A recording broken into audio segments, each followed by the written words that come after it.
வெற்றி கொடி பிடித்திடுவோம், நாம் வீர நடை போட்டு நடந்திடுவோம் என்ற லட்சியத்தை நோக்கி தளபதி விஜய் அடியெடுத்து வைக்கும் பாதைதான் அரசியல். அந்த வகையில் இறங்கியதும் ஆட்சியை பிடித்துவிட முடியாது என்பதை தெரிந்து கொண்ட தளபதி சட்டமன்ற தேர்தலுக்கு முன்னாடி இன்னும் 2 வருடங்கள் இருப்பதால் அதற்குள் மக்களுக்கு நம்பிக்கை ஊட்டும் வகையில் பல விஷயங்களில் இறங்கி நல்ல பெயரை வாங்க வேண்டும் என்று முடிவெடுத்து விட்டார். அதற்காக ஒரு பக்கம் மாணவர்களை குறிவைக்கும் விதமாக பாராட்டு விழாக்கள் நடத்தி வருகிறார். இன்னொரு பக்கம் மக்களின் முதன்மையான குறை என்ன என்று தெரிந்து கொண்டு பசியில்லா திட்டத்தை அமல்படுத்த மண்டபத்திற்கு பக்கத்தில் தமிழக வெற்றி கழகத்தின் நிர்வாகிகளை நியமிக்கப்பட்டு வறுமையில் வாடும் மக்களுக்கு உணவளித்து அவர்களை சந்தோஷப்படுத்தும் விதமாக முயற்சி எடுத்து வருகிறார். இப்படி மக்களின் தேவைகளை பார்த்து பூர்த்தி செய்து வரும் தமிழக வெற்றி கழகத்தின் சார்பாக புசி மாவட்ட ரீதியாக சென்று உறுப்பினர்களை சேர்க்கும் பணியில் ஈடுபட்டு வருகிறார். அந்த வகையில் நாமக்கல், ஈரோடு, மதுரை போன்ற பல மாவட்டங்களில் போயிட்டு வந்த புசி தற்போது திருப்பூர் பக்கமும் தலையை காட்டியிருக்கிறார். அங்கே பேசிய புசி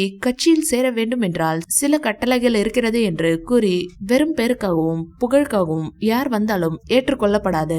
உண்மையாக மக்களுக்கு தொண்டு செய்ய வேண்டும் என்று நினைத்து நன்றாக கடின உழைப்பை காட்டுபவர்களுக்கு மட்டுமே தமிழக வெற்றி கழகத்தில் இடம் உண்டு என்பதை தெரிவித்திருக்கிறார். அதாவது திருப்பூர் முதன்மை பாளையத்தில் தமிழக வெற்றி கழகத்தின் மாவட்ட நிர்வாகிகள் கூட்டம் நடைபெற்றது. இதில் கலந்து கொண்ட புசி ஆனந்துக்கு மிகப்பெரிய வரவேற்பு கொடுக்கப்பட்டது. அப்போது நிர்வாகிகளிடம் பேசிய அவர் திருப்பூர் மாவட்ட 8 சட்டமன்ற தொகுதிகளிலும் நமது தமிழக வெற்றி கழக கொடி பறக்க விட வேண்டும். அதற்கு நாம் அனைவரும் கடின உழைப்பை கொடுக்க வேண்டும். அந்த வகையில் போஸ்டர் ஒட்டி கொடி பிடித்து கட்சிக்காக உழைக்க வேண்டும். அப்படிப்பட்ட உறுப்பினர்களை நிச்சயமாக தமிழக வெற்றி கழகம் கைவிடாது என்று வாக்குறுதி கொடுத்திருக்கிறார். இதனைத் தொடர்ந்து கூடிய விரைவில் உங்களை சந்திப்பதற்கு தளபதி விஜய் அவர்களும் நேரில் வருவார் என்று கூறியிருக்கிறார். இந்த வீடியோ பிடிச்சிருந்தா லைக் பண்ணுங்க, ஷேர் பண்ணுங்க.